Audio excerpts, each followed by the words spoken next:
Hi everyone, I'm Kanika Saxena from kanikasaxena.com. Hope you're all doing well.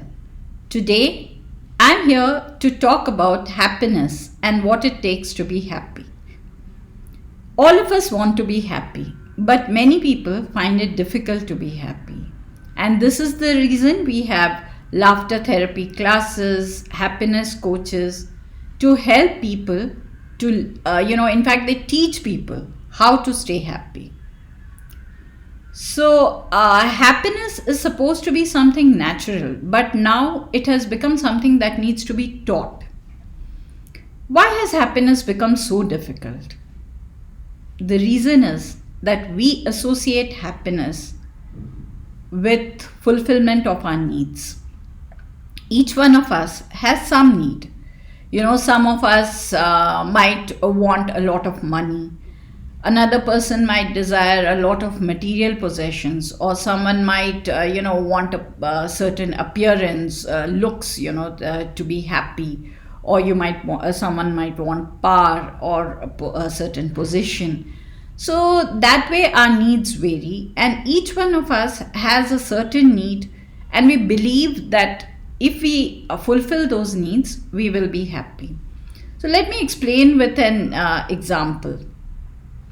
Now, you may be deeply in love with somebody and may dream of marrying that person.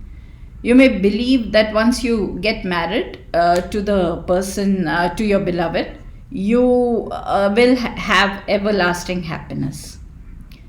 So you get married, you're ecstatic and you're very happy. But how long does this happiness last?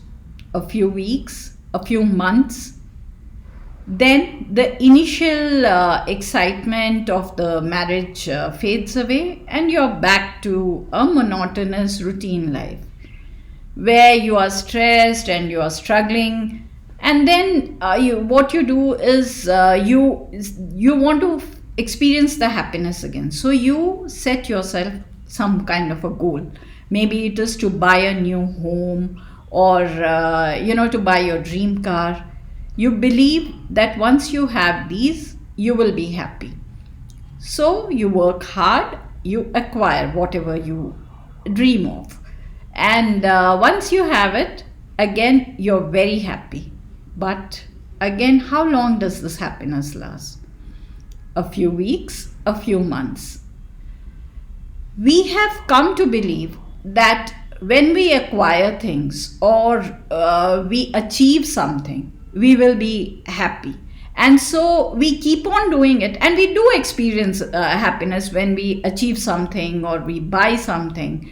So we keep on repeating this because of the happiness we feel each time we do these things. But this happiness is fleeting, it doesn't last. You have to keep on doing things to achieve this happiness. Now, is it actually possible to be happy without, achieving things or acquiring things? Let me tell you another example. Now, there are many people who have everything in life. They have a lot of money. They have a lavish home, a luxurious home, the best of cars, the best of food, best of clothes, and they can get all the kind of food they want, everything that they can desire. But even they feel some kind of a void, and they don't know what it is that they want.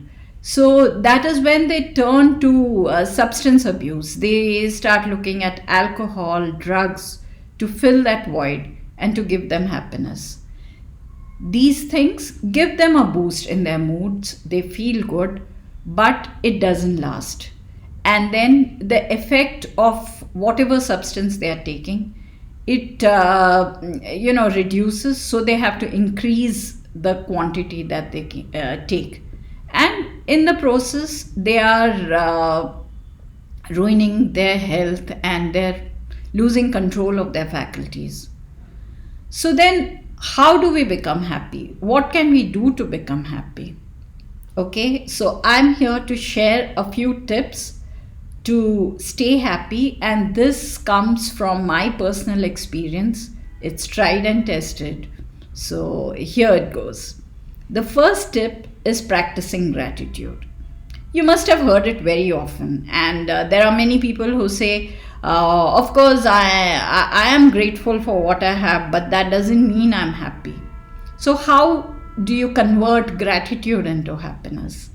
Well, practicing gratitude is when you do it regularly. So, what I have done is, and what I'm suggesting is that every morning you prepare, you have a gratitude journal.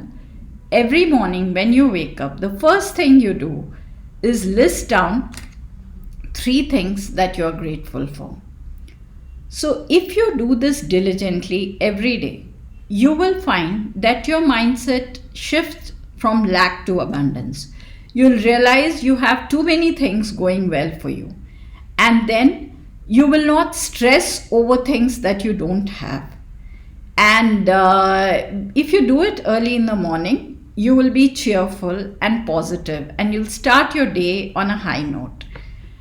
This does not mean that you'll not face difficulties or have problems during the day. Of course, you'll have, your day will be normal. But if you have conditioned your mind to feel happy in the morning, you will be able to cope with your difficulties better. So, this is one suggestion: practice gratitude. I know many people might feel, okay, I don't have anything that great going on in my life that I should be grateful for. What I would like to tell you is that each one of us has something or the other to be grateful for. You just need to look around. The very fact that you are alive and watching this video is something to be grateful for. You can be grateful for the lovely morning that you've woken up to. And never mind about repeating things in your journal for which you are grateful. It just is about feeling good, about feeling grateful.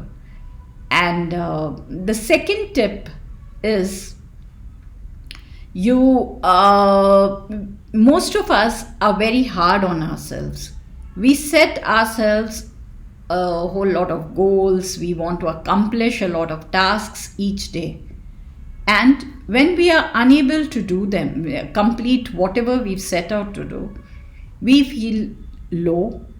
We feel sometimes guilty, and we think poorly about ourselves. Okay, you need to change that. And how? Take it easy. Be easy on yourself. This is easier said than done. Okay, so this is how you can do it. Every day, just before going to bed, after you've completed whatever you've completed for the day, at night, list down the things that you've accomplished during the day, not the things that are pending. So when you make a note of what all you've done that day, you'll feel very good about yourself, because you'll be amazed at the number of things you've done.